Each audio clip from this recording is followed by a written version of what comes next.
Marcos, Evangelho de Marcos, capítulo 13, do versículo 14. Eu farei a leitura até o versículo 27. Os irmãos, por favor, mantenham a Bíblia aberta e acompanhem a leitura do texto.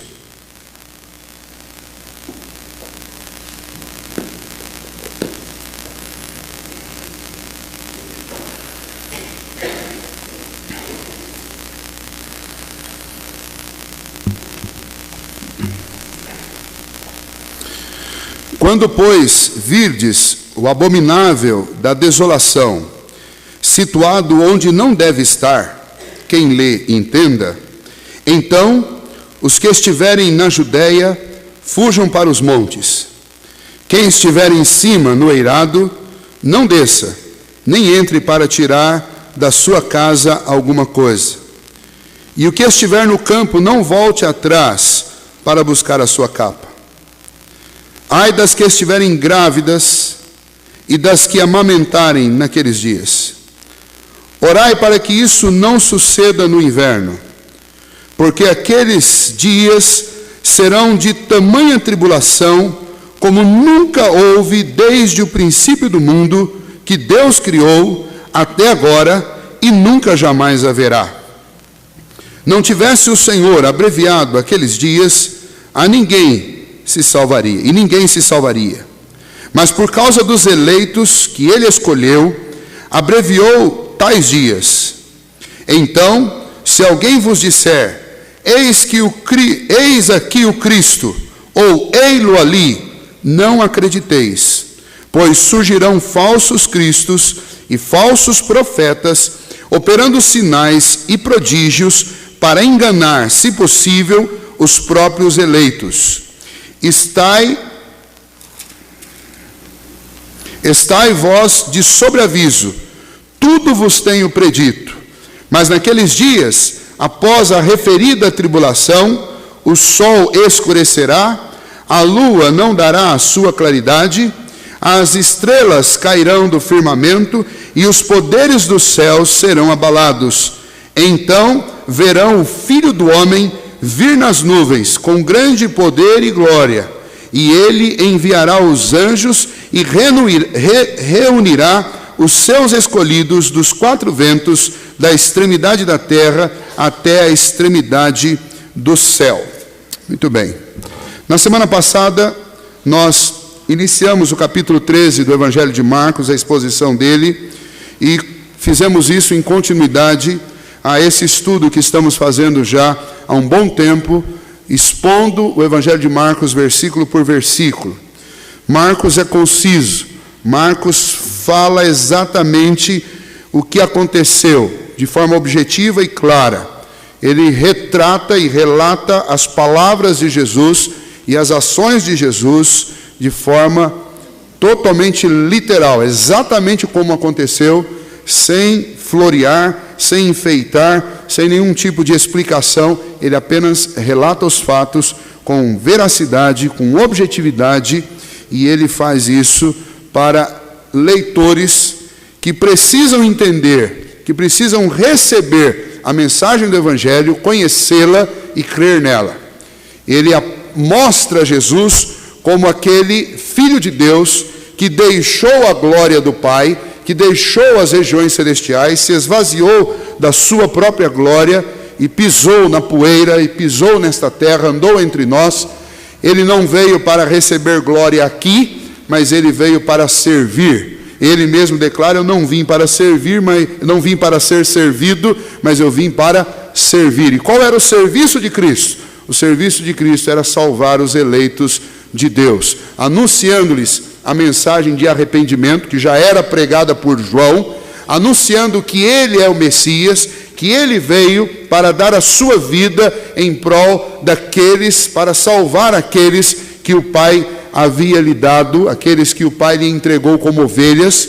E ele vem, anuncia esta obra salvífica, ele mesmo se faz o sacrifício na cruz, entregando a sua vida em nosso lugar, e depois ele ascende aos céus e ele volta ao Pai, de onde ele faz mediação entre homens e Deus, onde ele intercede por nós, de onde um dia ele há de vir com poder e glória, como nós lemos no texto, para encerrar esse período da história com a vitória que ele exercerá sobre todos os inimigos.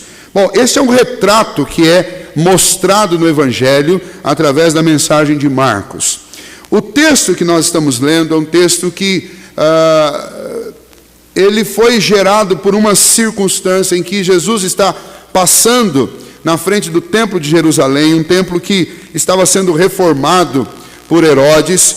Esse templo de Herodes, obviamente com o apoio dos romanos, esse templo era um templo suntuoso, os seus muros tinham pedras brancas gigantescas, 11 metros de comprimento, 6 de altura, 6 de largura, as pedras que faziam o muro ao redor do templo. Então imagine a glória deste templo, a glória humana.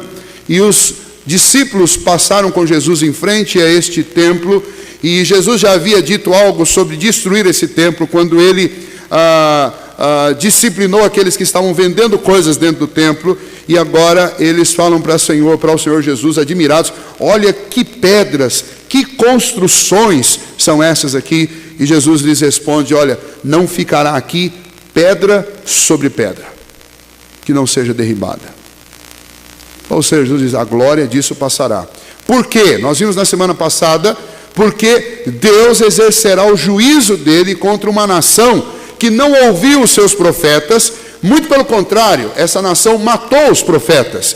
Por uma nação que, ao invés de serem os representantes de Deus, os embaixadores de Deus, o povo de Deus nessa terra, foi uma nação que fez aliança com outros povos, que se tornou idólatra, uma nação que se rebelou contra Deus, e pior, uma nação que recebeu o Filho de Deus, mas não o reconheceu como o Messias ou como o Filho de Deus. Então Jesus nasce entre eles, mas eles não o recebem como o Messias, como o Filho de Deus, e por conta disso eles serão punidos, disciplinados severamente.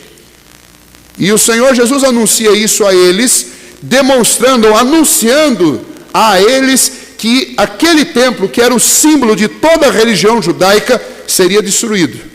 E se o templo fosse destruído, na mente do judeu a ligação era óbvia: ora, se o templo for destruído, quem dirá? Nós que servimos no templo. Então Jesus nos alerta sobre isso. Os discípulos imediatamente questionam: quando é que essas coisas vão acontecer? Quais os sinais que vão mostrar-nos que estes fatos estão para acontecer? E aí Jesus começa a fazer alguns alertas a respeito do que não deveria enganá-los. E então, do versículo 3 até o versículo de número 13, o Senhor Jesus começa a ensiná-los, dizendo: olha, virão falsos profetas, vocês verão fome, verão guerras, vocês verão nações se levantando contra nações, vocês verão sinais de grandes catástrofes. Tudo isso acontecerá, mas isso ainda é o início das dores, isso não é o fim. Então, não se iludam, nem a destruição do templo e nem estes sinais na história são uma marca de que os dias acabaram. Cuidado então com os profetas aí da última hora, esses que surgem dizendo: olha, aconteceu uma guerra lá no Líbano agora, isso é sinal dos últimos tempos, o mundo vai acabar agora, marcando data, gente que vive para isso. Esse não é o ensino do Senhor Jesus. É óbvio que nós, como cristãos, devemos estar atentos e ver que a palavra do Senhor está se cumprindo. Mas marcar data, anunciar o fim do mundo, isso nunca foi uma postura aconselhada por Cristo, e o próprio Senhor Jesus alertou os cristãos que eles não deveriam se assustar com isso, que algumas coisas tinham que acontecer antes. E nós vimos isso na semana passada, lemos bastante sobre isso. E então, do versículo 3 até o versículo 13, o que Jesus está fazendo? Jesus está dizendo o que não é o fim. Olha, vocês vão passar por muitas coisas, vocês inclusive serão perseguidos, filhos vão entregar seus pais por causa do nome de Jesus, e outros pais vão entregar filhos, porque vão denunciá-los como cristãos e eles serão mortos por causa disso. E tudo isso aconteceu de fato no primeiro século. Estes acontecimentos que Jesus anuncia aqui, estes alertas todos, eles se realizam lá no ano de número 76, quando o Marechal Tito, filho do imperador, veio contra Israel, e ele sitiou Israel, e depois de 3 anos, em que Jerusalém ficou sitiada, Jerusalém sucumbe aos exércitos do general Tito. E Tito mata mais de 1 milhão de judeus que estavam escondidos dentro dos muros de Jerusalém. E depois disso o templo é queimado, destruído, e os judeus que sobram, eles são dispersados no primeiro século, na região da Palestina e da Ásia Menor.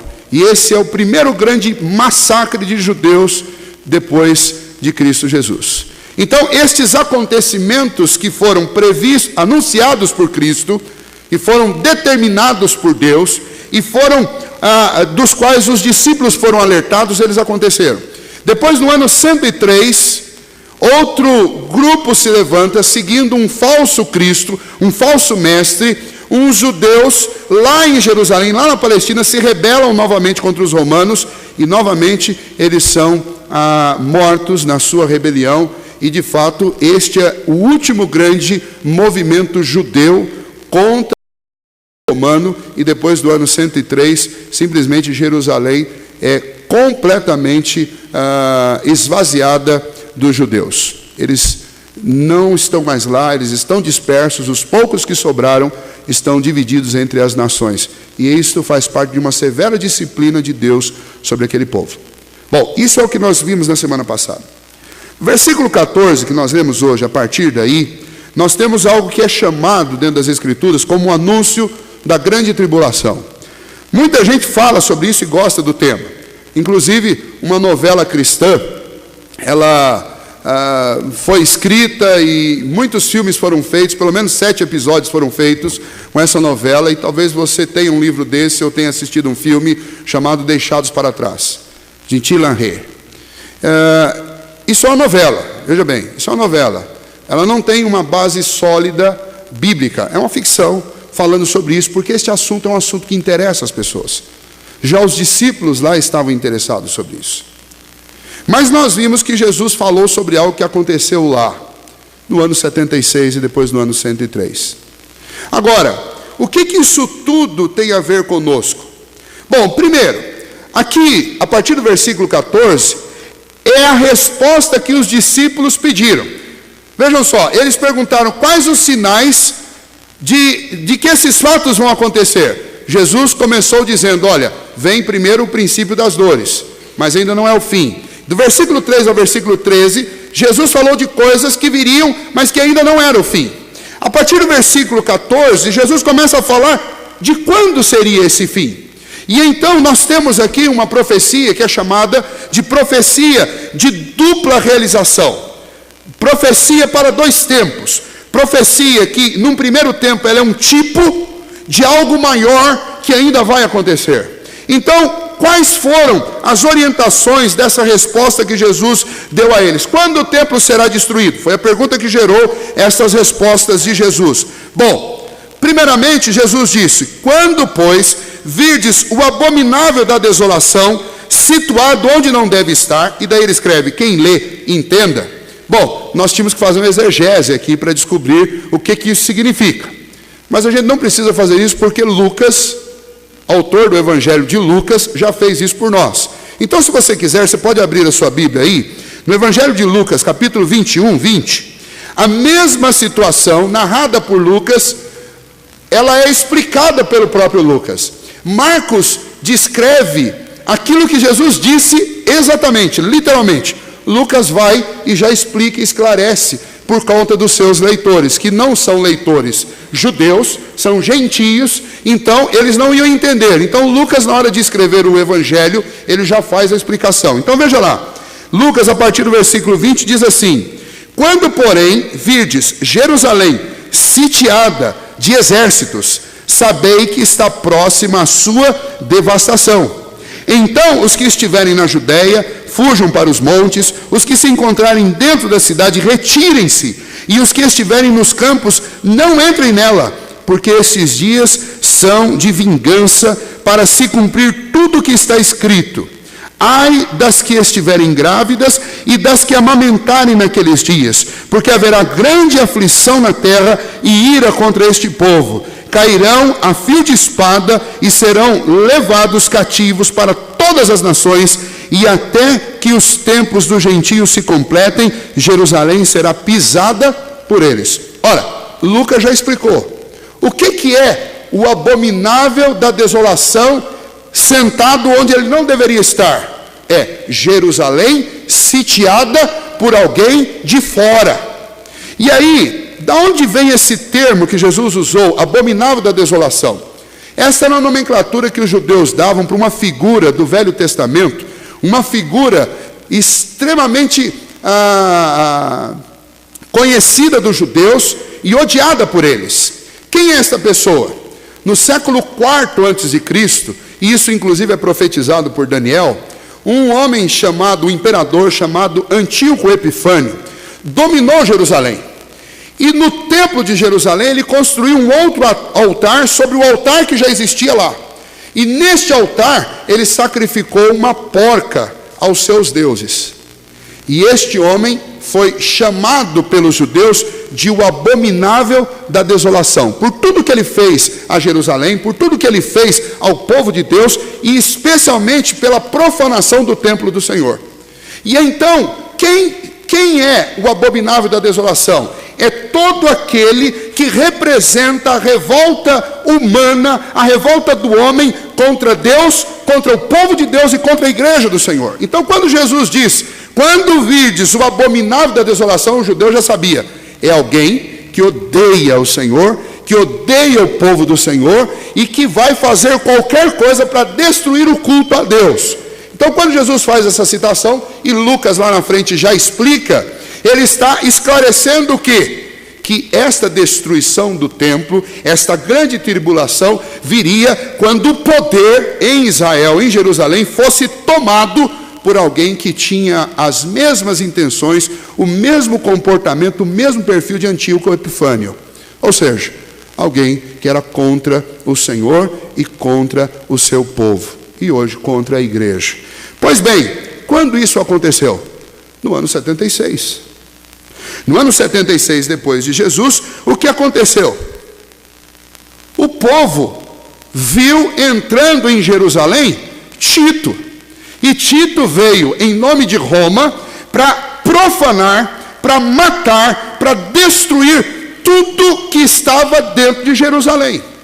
Então, quando Jesus faz este alerta aos discípulos, respondendo-os agora, quando essas coisas vão acontecer? Jesus está dizendo, essas coisas vão acontecer quando Jerusalém for tomada, quando Jerusalém for invadida por aqueles que forem contra Deus, por aqueles que vão ser usados por Deus para disciplinar o povo de Israel. E eles vão atacar o centro nevrálgico da religião judaica, que era exatamente o templo e o culto ao Senhor. Muito bem, o que os discípulos deveriam fazer? O Senhor Jesus também vai dizer para eles. Eles deveriam, em primeiro lugar, entender, porque o próprio Marcos diz, quem lê, entenda. Alguns dizem que essa é uma orientação pessoal de Marcos. Mas ainda que seja uma orientação pessoal de Marcos, e não algo que Jesus tenha dito, ainda assim, este assunto, este entendimento é correto. De que Jesus disse isso para os discípulos, para que eles entendessem o que iria acontecer. Deus disciplinaria o povo de Israel, por causa da sua rebeldia contra Deus. Eles deveriam entender. Segundo, Deus diz para eles, Jesus os diz, que eles deveriam fugir. Eles deveriam ir para os montes com urgência. Ou seja, algumas pessoas estariam dentro da cidade e outras estariam no eirado. O que é o eirado? O eirado era um lugar mais alto dentro das construções de Jerusalém, especialmente dos muros, e algumas construções fora dos muros, construções altas, como grandes sótãos que eles usavam para guardar coisas e para trabalhar. Mas olha, quem estiver no eirado, não desça para entrar na cidade, ou não desça para procurar sua casa dentro dos muros de Jerusalém, mas fuja para os montes, não volte para pegar nada. Quem estiver no campo, vá para os montes, não volte para buscar a capa ou alguma coisa valiosa que tenha. Fujam, mas fujam com urgência, porque o que está para acontecer é algo nunca antes visto na história da humanidade. É isso que Jesus está dizendo, a tribulação que virá é algo terrível que vocês nunca viram antes e não virão mais. Terceiro, o Senhor Jesus disse que eles deveriam orar para que isso não acontecesse no inverno. Por quê? Porque no inverno chovia muito, as estradas ficavam alagadas, cheias de paus, difícil de caminhar, e talvez até neve poderia cair e impedir a fuga deles. Mais do que isso, Jesus deixa claro para eles a natureza do que vai acontecer. É inédita. São dias de ira. Versículo 19, porque aqueles dias serão de tamanha tribulação como nunca houve desde o princípio do mundo, que Deus criou, até agora nunca jamais haverá. Ou seja, o que vai acontecer é de natureza inédita, e vocês só poderão descrever esses dias como dias da ira de Deus manifestada sobre o povo. Então o Senhor anuncia para eles algo terrível, que iria lhes acontecer exatamente por conta da rebeldia do povo de Judá, do povo de Israel. Além disso, o Senhor Jesus faz um outro alerta para eles, que eles não acreditem em profecias de uma vinda secreta de Jesus. Ele diz, olha, cuidado, se alguém, versículo 21, se alguém disser para vocês, eis aqui o Cristo, ou ei-lo ali, não acreditem nisso. Lá na frente, nos últimos versículos que nós lemos, a partir do versículo 21, você verá que o Senhor Jesus, a partir do versículo 24, você verá que Jesus diz que ele virá sobre as nuvens, ou seja, todo olho verá. Não vai ter ninguém que vai ser, que estará fazendo alguma coisa, estará escondido num lugar e não verá Jesus vindo com poder. Então, quando disserem a vocês que Jesus chegou em tal lugar, não corram lá, é uma armadilha para prender vocês, para pegar vocês. Bom, todos esses alertas foram dados por Jesus para o povo de Israel. Mas ainda assim, o que aconteceu? No ano 76, tudo isso que Jesus anunciou, de fato, aconteceu. Eusébio, o historiador, diz que quando isso aconteceu, o povo fugiu e uma igreja foi construída nas montanhas. Mas hoje está comprovado que isso não passa de uma lenda. Porque o que aconteceu em Israel foi exatamente o contrário do que Jesus disse. Jesus disse que o povo deveria fugir. Mas a história conta que quando Tito fez o cerco contra Israel, o povo fugiu, mas não para os montes, o povo foi para dentro dos muros de Jerusalém, porque havia uma crença neles que os muros de Jerusalém eram impenetráveis e que na última hora algo aconteceria e Deus não permitiria que a sua cidade fosse profanada. E ao invés de ir para os montes, como Jesus havia dito, o povo foi para dentro de Jerusalém. E a história conta que mais de 1 milhão de judeus foram mortos dentro de um pedacinho de cidade, que é Jerusalém, que é uma cidade muito pequena. Mas eles estavam entulhados lá, ficaram 3 anos dentro de um cerco e foram assassinados. Bom, o que eu poderia pensar sobre tudo isso daí? Bom, primeiro eu poderia dizer o seguinte: bom, pastor, então já passou. Eu não preciso me preocupar mais com grande tribulação. Mas eu tenho que dizer para você que isso não é possível. Isso seria uma ilusão. Por quê? Porque de fato a palavra de Deus se cumpriu. Não há dúvida disso. A história conta o que aconteceu no final do 1º século em Israel. Mas então, pastor, então eu não preciso me preocupar com grande tribulação, porque essa profecia de Jesus já se cumpriu. Eu vou mostrar para vocês pelo menos 3 aspectos que mostram que essa profecia se cumpriu, mas não se cumpriu totalmente. E então ela tem reflexões e tem alertas para nós que estamos aqui hoje, e que não somos judeus, mas estamos aqui no século 21, 20 séculos na frente desse povo. Veja só, primeiro, quando Jesus faz a citação do abominável da destruição, situado aonde ele não deveria estar, os judeus fizeram uma ligação e eles entenderam lá quando viram Tito entrando dentro da cidade. Lucas descreve assim. Mas Paulo, escrevendo lá aos Tessalonicenses, ele faz uma afirmação a respeito deste mesmo abominável da destruição, e ele usa a mesma nomenclatura no grego para se referir, e aí a nossa tradução dá um outro nome, mas ele chama esse de o iníquo. E então lá no capítulo 2 da carta aos Tessalonicenses, O apóstolo Paulo diz o seguinte, a partir do versículo 7: com efeito, o mistério da iniquidade já opera e aguarda somente que seja afastado aquele que agora o detém. Então será de fato revelado o iníquo, a quem o Senhor Jesus matará com o sopro de sua boca. Então o Senhor Jesus está anunciando que essas coisas aconteceriam quando o abominável tomasse o lugar onde ele não deveria estar. Lucas diz que é Jerusalém sitiada. Jerusalém é sitiada no ano 76, eles são assassinados, mas Paulo diz que ainda há algo para se cumprir sobre isso. Porque ele diz que não uma figura que assombra os judeus, mas uma figura que assombrará o mundo. O homem da iniquidade, este daí, este que representa o pensamento anticristão, esse aí ainda será revelado. Ele representará todos os poderes humanos em oposição a Deus e à sua igreja. O apóstolo Paulo fala sobre isso em 1 Tessalonicenses, a partir do capítulo 5, e fala em 2 Tessalonicenses, no capítulo 2. E ele anuncia para os crentes de Tessalônica, nessas duas cartas, que eles não deveriam ficar aflitos a respeito do fim, mas que eles deveriam também saber a respeito do fim, que o fim não viria antes que este abominável, antes que este homem da iniquidade assumisse governo, assumisse autoridade e perseguisse a igreja. Então, esta profecia de Jesus, ela é de cumprimento duplo, porque ela se cumpriu lá em 76 depois de Cristo, e ela ainda está por se cumprir quando o homem da iniquidade assumir um posto que ele não deveria assumir.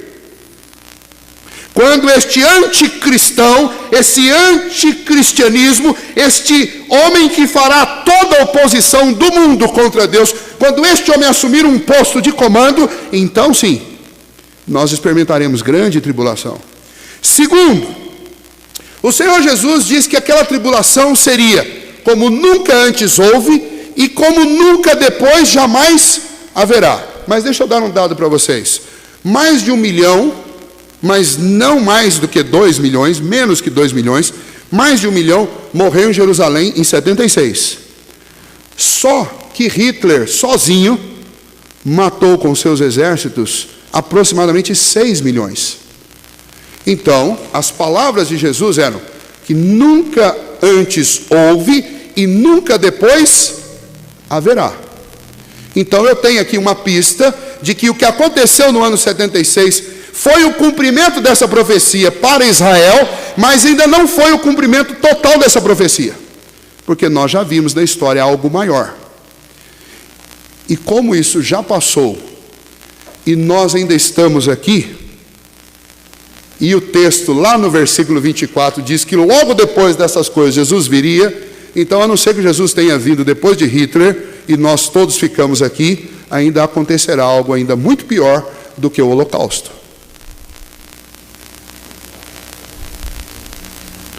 Então isso me prova que esta grande tribulação aconteceu lá no ano 76 de forma tipológica do que ainda está para acontecer.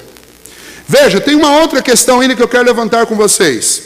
Nos versículos 23 e 24, Jesus fala sobre a sua vinda, e que esta vinda será imediata a esta grande tribulação. Bom, neste caso, se o cumprimento restrito fosse lá no ano 76, então no ano 76, depois da morte daqueles judeus, Jesus apareceria nas nuvens. E nós sabemos que isso não aconteceu, porque a história continua até aqui. Não aconteceu depois de Hitler, depois que 6 milhões foram mortos. Jesus não veio nas nuvens. Isso significa então que esta grande tribulação ainda está para acontecer. Então esta profecia, ela é o que nós chamamos de uma profecia de duplo cumprimento. Uma é tipo da outra. Aquilo que aconteceu em Jerusalém é uma amostra daquilo que ainda vai acontecer. O Senhor Jesus descreve a grande tribulação usando as cores da tribulação lá de Israel, do povo judeu. E isso então tem tudo a ver comigo. Marcos capítulo 13 é um alerta para a minha e para a sua vida, porque Jesus está nos alertando a respeito do que ainda há de acontecer na história da humanidade, que ainda não se cumpriu. Jesus está descrevendo toda a manifestação da ira de Deus contra a incredulidade, contra a maldade, contra a desobediência dos homens, que ao invés de adorá-lo, adoraram a criatura, que trocaram a verdade pela mentira. Mas há um texto ainda, há um versículo aqui no meio que nós devemos considerar. O Senhor Jesus diz ainda a respeito daqueles dias, que aqueles dias, se você voltar comigo, antes de nós irmos para as aplicações, no versículo 20, não tivesse o Senhor abreviado aqueles dias, e ninguém seria salvo, mas por causa dos eleitos que Ele escolheu, abreviou tais dias. O que isso significa? Significa que esta tribulação foi rápida lá em Israel, lá em Jerusalém, porque entre aqueles homens haviam eleitos de Deus, e se a tribulação não fosse rápida, a mortandade executada por Tito teria extirpado todos os judeus eleitos do Senhor. E isso também é um grande alívio para o meu coração, porque quando eu penso em grande tribulação futura, eu sei, porque o Senhor Jesus disse que serão dias curtos, serão dias breves, porque se não fosse assim, ou se não for assim, nem aqueles que forem fiéis a Deus, que amarem o Senhor de todo o coração, porque foram amados por Deus primeiro, que seguem a Cristo, resistirão a esses dias.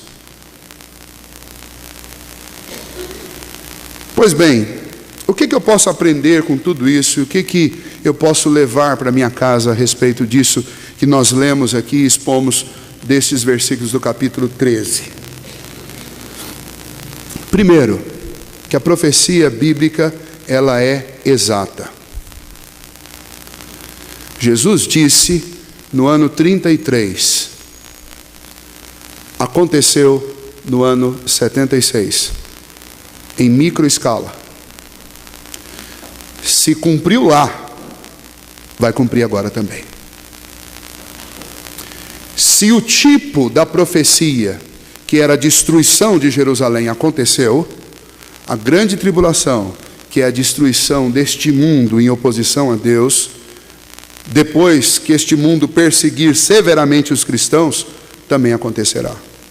Então, se você lê a Bíblia como aqueles apenas interessados numa novela e numa ficção, sem jamais dar toda a credibilidade que ela deve receber, sem jamais parar para atinar a respeito destas profecias, eu te aconselho a repensar a sua postura.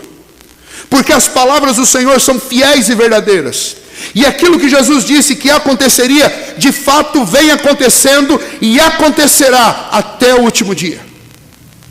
A palavra de Deus afirma a respeito dela mesma que nenhum tio da palavra do Senhor passará. Nada do que foi escrito em todas as páginas deste grande livro, nada disso daqui ficará sem cumprimento. E eu não posso viver os meus dias negligenciando, simplesmente insensível e ignorando aquilo que está predito nesta palavra. A palavra de Deus não pode ser um amuleto, não pode ser um livro de consulta, não pode ser alguma coisa que eu vou colocar ao lado de outros grandes dicionários ou livros de história ou de ficção. Esta é a palavra de Deus. Aqui estão as palavras de vida do Senhor, aqui estão os alertas, aqui estão as profecias. Elas devem ser lidas, estudadas, entendidas e cridas para o bem de cada um de nós.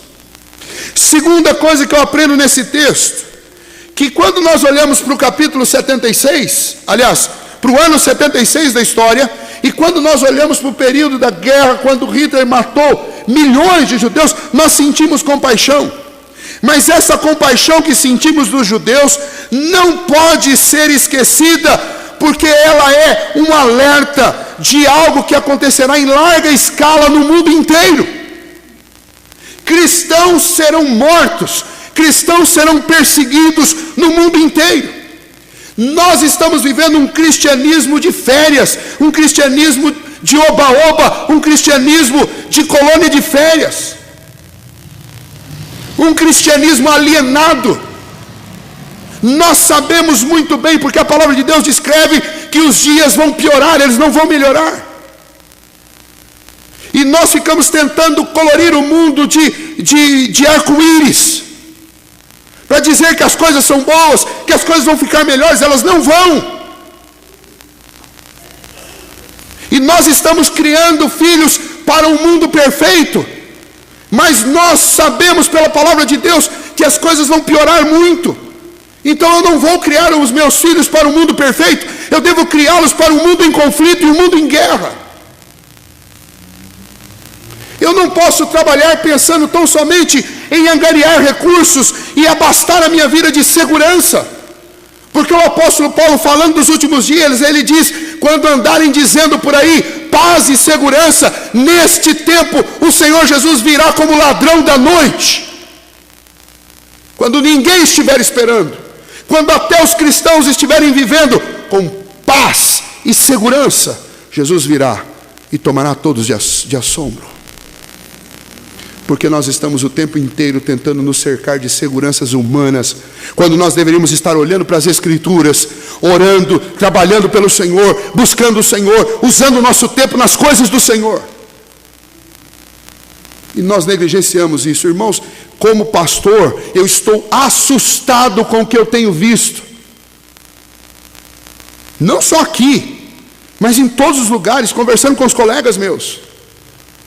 Nós estamos vivendo num tempo em que cristão não quer responsabilidade. Você não acha uma pessoa que assuma uma responsabilidade e diz: olha, pastor, pode deixar esse negócio, eu vou fazer. Ninguém quer responsabilidade. Todo mundo está ocupado com final de semana em hotel, está ocupado com viagem, está ocupado com hobby, está ocupado com lazer, está ocupado com ganhar dinheiro, está ocupado com 1 milhão de coisas. Como se essa vida aqui fosse a única vida que você vai viver. Como se este mundo fosse um mundo perfeito, um lugar para você passar com a sua família. Nós somos, a palavra de Deus diz, peregrinos em terra estranha. Este não é o meu lar, aqui não é a minha casa. Não se iluda, não perca o seu tempo. Não negligencie a profecia que o Senhor Jesus proclamou. Ele é o Filho de Deus, Ele sabe o que Ele está falando. E Ele diz: o que virá sobre vós é algo que nunca antes aconteceu na história e nem jamais acontecerá de novo. E como nós sabemos que isso ainda não aconteceu na escala total, então eu não posso viver a vida cristã como se eu estivesse numa colônia de férias, brincando de ser crente, não tendo responsabilidade com as coisas do Senhor, não tendo palavra, dizendo que vou fazer uma coisa que eu não faço. Pastor, mas o mundo está assim, está todo mundo assim. Isso é natural do mundo. Só que a palavra de Deus diz que quando o Senhor nos deu vida e nos tirou da morte, Ele nos tirou desse sistema onde quem manda é o diabo. Efésios capítulo 2 está lá. No qual andastes outrora segundo o curso deste mundo, segundo a vontade, o querer do príncipe que opera nos filhos da perdição. O príncipe deste século. Você não é mais escravo dele, nós não somos mais escravo dele. Por que nós queremos viver uma vida que não faz distinção nenhuma da vida de um ímpio? Como é que eu posso, sabendo dessas coisas, conviver com dezenas e dezenas de pessoas e não dizer nada a elas a respeito do que está acontecendo? Como é que eu posso viver entrando de porta em porta nas mais variadas igrejas, sem nunca assumir um compromisso com Deus? Você está se iludindo. De fato, aprenda uma coisa: ir a uma igreja não te faz salvo. O que faz uma pessoa salva é a fé, que é dom de Deus plantada dentro do seu coração. Ela vai produzir arrependimento e ela vai fazer você crer em Cristo Jesus. Mudanças profundas e radicais vão acontecer no seu coração. Agora tem muita gente tentando impressionar uns aos outros com mudanças exteriores. Mudança exterior você pode consegui-las humanamente falando, qualquer uma delas. Mas mudanças no coração só Deus consegue. Então não se iluda com mudanças externas. Terceiro, temor diante de Deus, pois com Deus não se brinca. Ele punirá a injustiça. É isso que Jesus está dizendo. Israel durante séculos recebeu profetas, recebeu a lei do Senhor, recebeu o anúncio. Todo o Antigo Testamento da Bíblia foi entregue a esta nação. Deus falou, Deus trabalhou, Deus livrou. Guerras foram vencidas no grito. guerras foram vencidas com o som de jarros de barro sendo quebrados. Guerras foram vencidas 300 contra milhares, dezenas de milhares, centenas de milhares. Esse povo viu o mar se abrir. Esse povo foi alimentado 40 anos com comida que caía do céu. Este povo tinha sombra todos os dias sobre eles. Este povo tinha uma coluna de fogo acesa pela boca de Deus todos os dias durante 40 anos. E ainda assim eles mataram profetas.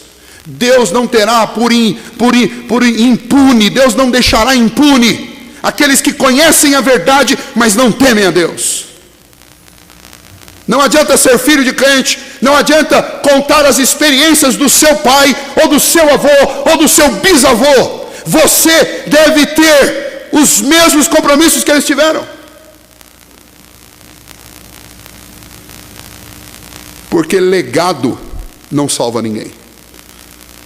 O que salva é a obra de Cristo em nossos corações. Você deve repetir isso. E é necessário haver temor. Porque ninguém estará tão interessado por Cristo ou por Deus sem que primeiro haja temor no coração. E quando Jesus disse essas palavras aos discípulos, ele estava dizendo para que aqueles homens temessem a Deus e temessem aquilo que Deus havia anunciado que aconteceria com eles. Nós estamos vivendo novamente uma alienação cristã tão severa que nós acordamos dia após dia sem jamais pensar que num desses dias, quando nós abrirmos os olhos, os céus estarão descortinados. Eu quero citar para você os últimos versículos, não esqueci deles. Veja o que esses últimos versículos dizem do nosso texto. Do versículo 24. Naqueles dias, após a referida tribulação, o sol escurecerá. Veja, Marcos é objetivo e literal. Ele não está adorando pílula aqui não. O que ele está dizendo é exatamente o que Jesus disse que aconteceria. O sol escurecerá e a lua não dará claridade. Algumas pessoas dizem assim: ah, pastor, isso aí é um simbolismo, que as autoridades, os reis, os príncipes, as autoridades políticas e as autoridades eclesiásticas estarão obscurecidas, desviadas de Deus, haverá trevas sobre elas. Olha, me perdoe, mas isso acontece desde o Antigo Testamento. A autoridade política e a autoridade eclesiástica mentirosa, corrupta, existe desde quando o mundo é mundo. Então isso daqui não é uma ilustração disso não. Isso daqui é algo literal. Você já imaginou você acordar numa manhã, olhar para o relógio e ver lá 7, 8, 9, 10 horas da manhã, e você olha e procura o sol e ele não está lá? Mas quando você olha, você vê que não há também, é uma noite, mas não tem estrelas. Olha isso que Jesus disse: o sol escurecerá, a lua não dará a sua claridade, as estrelas cairão do firmamento. E é óbvio que a gente sabe muito bem que estrela é algo maior. A nossa estrela, que é o sol, é uma estrela de muito pequeno porte. Então eu não estou falando aqui de algo caindo do céu sobre a terra, mas eu estou falando de um esvaziamento do céu. O Senhor tirará as estrelas de lá. Imagine que o nosso céu seja como um grande cenário de um teatro, e Deus rasgará esse cenário. E Ele mostrará a glória do seu lugar, do seu céu, e o seu Filho descerá sobre as nuvens com poder e glória. Você já parou para imaginar nessa cena? Jesus descreveu esta cena para os discípulos para que eles temessem a Deus, para que eles não brincassem com Deus, porque as coisas mais poderosas e grandiosas aos olhos humanos, para Deus, não passam de um cenário de teatro, um cenário que Ele rasga e acaba a hora que Ele quiser. É assim que acontecerá. No Antigo Testamento o profeta diz que o Senhor vai desenrolar os céus como um rolo.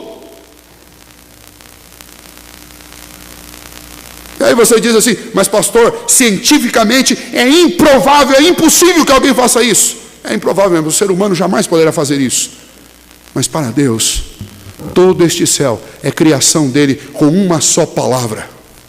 Se com uma palavra Ele criou este universo inteiro, imagine o que Ele pode fazer com as suas mãos. Temor a Deus, é isso que essa profecia nos chama a ter. Não brinque com Deus. O que nós fazemos aqui é uma grande brincadeira de viver. Com Deus as coisas não são assim. E o Senhor Jesus anunciou esta grande tribulação e este fim. Quarto, o aparecimento de Jesus após A grande tribulação será público. Bom, primeiro, Jesus disse, mas naqueles dias, após a referida tribulação, o sol escurecerá, e daí conta que ele descerá em nuvens. Significa para nós duas coisas. Primeiro, aplicação para a minha vida. Primeiro, não tem jeito de escapar da grande tribulação. Se eu estiver vivo aqui, eu vou passar por ela. Ah, pastor, mas no filme lá, Deixados para Trás, Deus arrebata a igreja e depois manda a tribulação. Acha um texto bíblico que diga isso. E aliás, se você descobriu isso, você conseguiu fazer uma coisa que nem Jesus sabia, porque Jesus não falou disso. Jesus pulou da grande tribulação, disse, após estas coisas, ele desceria. Será que Jesus esqueceu de dizer, após isso tudo, vou tirar, aliás, antes da tribulação, vou tirar a igreja, vou mandar bala, vou queimar tudo, depois eu desço? Não está aqui no texto. Ora, se Jesus não disse, quem é Tim LaHaye para dizer? Então esqueça. Tribulação, a grande tribulação é para crente? É para cristão, sim. E se nós estivermos vivos, se for na nossa geração, nós vamos enfrentar isso tudo. E espero pela graça de Deus que Ele abrevie esses dias, que a nossa fuga não seja no inverno, que a gente não se iluda com os falsos profetas que surgirão nesse momento.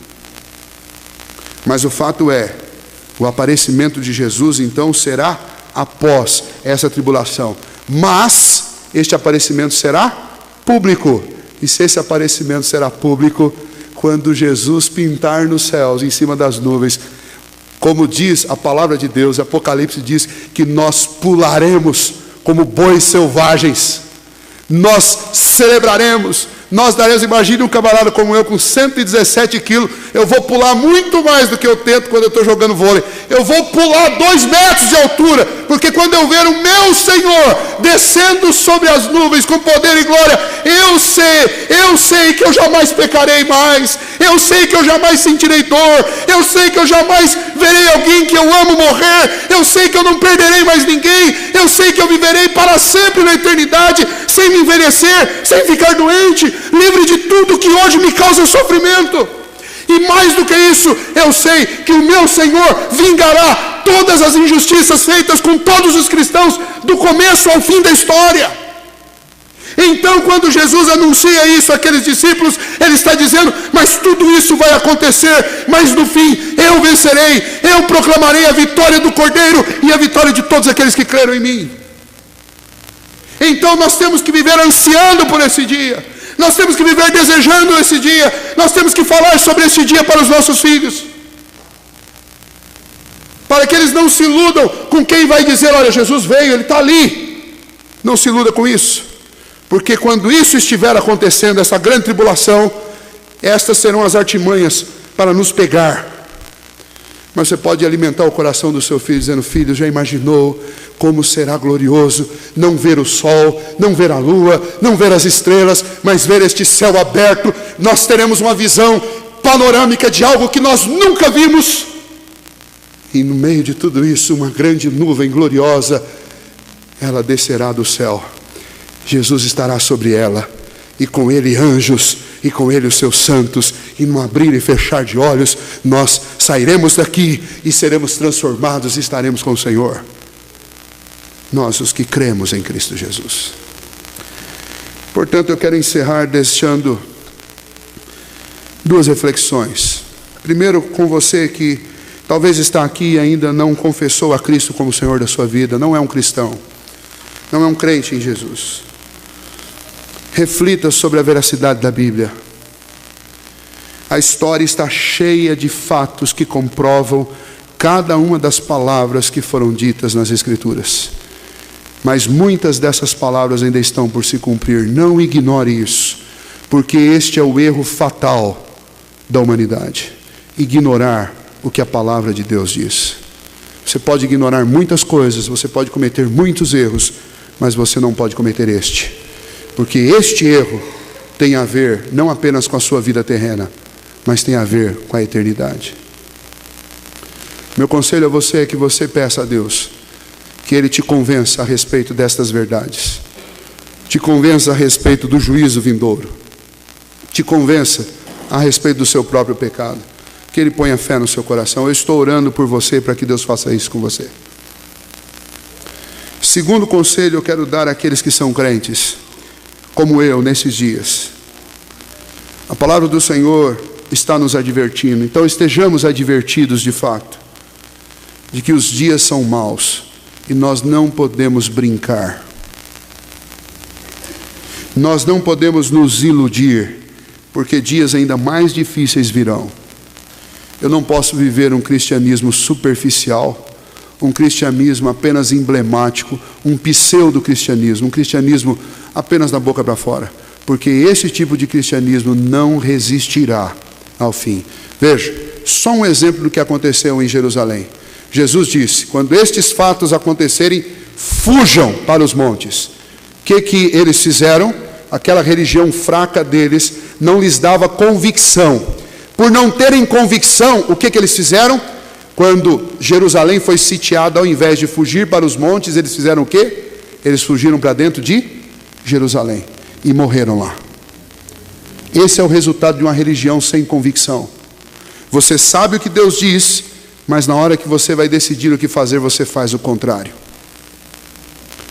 Você conhece as palavras de Jesus, mas você não está convicto de que deve segui-las, de que deve fazer aquilo que Jesus diz.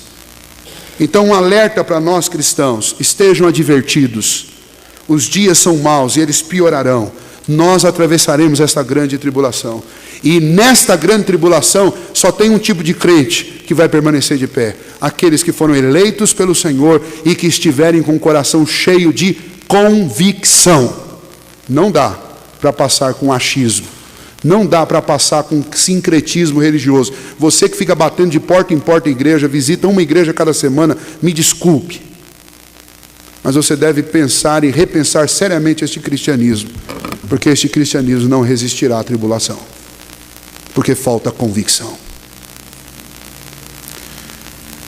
Por fim, para todos nós, se você entrou aqui hoje cansado, desanimado com a vida, talvez entristecido com alguma coisa, veja, a grande esperança nossa é a promessa de Jesus. Vem tribulação? Vem. Mas Jesus disse: então verão o Filho do Homem vir nas nuvens com poder e grande glória. Ele enviará os seus anjos e reunirá seus escolhidos dos quatro ventos, da extremidade da terra e da extremidade do céu. Sabe o que significa? Esta é a marca da grande esperança do nosso coração. Eu não espero muito desta vida aqui e nem das pessoas, mas eu espero tudo do Senhor, porque o Senhor é a nossa alegria, porque o Senhor é a nossa esperança, porque o Senhor é a nossa certeza, porque o Senhor é a nossa garantia, porque o Senhor é a nossa âncora na eternidade, porque o Senhor é a vida que todos nós desejamos ter e que será nossa um dia, quando o Senhor nos levar para sempre, para estar com Ele. Então, se anime com aquilo que é verdadeiro e que pode trazer esperança. Se anime com Cristo e com suas palavras. Que Deus nos ajude, que nós entendamos os alertas que nos foram feitos. Aconteceu lá em Jerusalém, no ano 76, ainda acontecerá em escala mundial, e depois o Senhor Jesus virá. Creia nisso, para que você seja salvo. Creia em Cristo Jesus.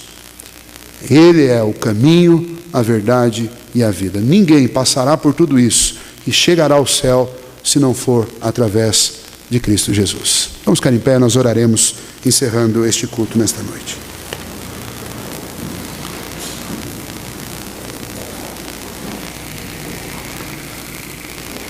Senhor nosso Deus, obrigado pelas palavras de vida que encontramos, ó Deus, no Evangelho.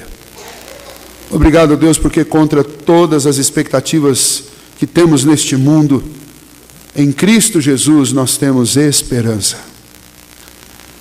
Mas, ó Deus, obrigado também porque o Senhor tem nos alertado.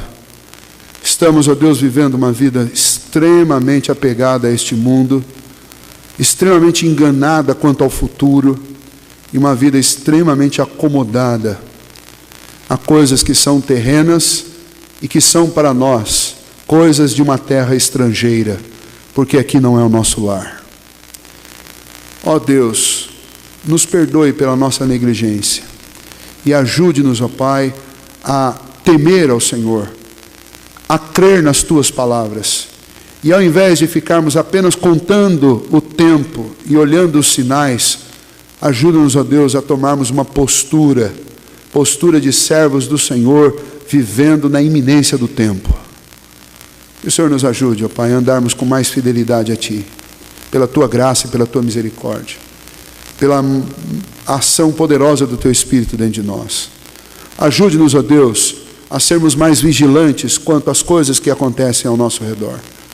Ajude-nos, ó Deus, a trazermos para aqueles que convivem conosco uma ideia verdadeira, real, a respeito do futuro, para que eles não cresçam iludidos. Ajude-nos, ó Deus, a perseverar nesses dias maus, e especialmente nesses dias terríveis que são anunciados pela Tua palavra e dos quais nós somos advertidos. Dá-nos a fé e a perseverança necessária. Se, ó Deus, este tempo for o tempo da nossa geração, que o Senhor tenha misericórdia de nós. E que o Senhor abrevie esses dias, ó Deus, para que possamos resistir. Ó Pai, não nos permita viver um cristianismo nominal. Um cristianismo, ó Deus, sem grandes envolvimentos, sem grandes convicções. Um cristianismo, ó Deus, superficial. Porque diante da Tua palavra, Deus, nós trememos e estremecemos diante daquilo que o futuro trará para nós, anunciado pela Tua palavra. E, ó Deus, a nossa súplica ao Senhor é que quando esses dias chegarem, o nosso coração esteja tomado de convicções profundas, ó Deus, produzidas em nós pelo Teu Espírito e pela palavra, para que não sejamos iludidos, enganados, nem frustrados nesse tempo, mas para que sejamos vitoriosos, ó Deus, vivendo e sendo fiéis ao Senhor até a morte. Pedimos isso e pedimos, ó Deus, que ninguém que está aqui nesta noite saia daqui iludido, enganado ou alienado a respeito da Tua palavra. A Tua palavra é verdadeira e fiel, e tudo aquilo que o Senhor disse se cumprirá. Que esta palavra, ó Deus, possa nortear a nossa vida e que possa, ó Deus, servir para nós de alimento, de advertência todos os momentos, ó Deus, para que a gente não caia nas ciladas do inimigo. Oramos ao Senhor nesta noite, ainda suplicando pela Tua bênção, o Teu guardar e o Teu dirigir sobre a vida de cada um de nós e de nossas famílias. Em nome de Jesus que oramos. Amém.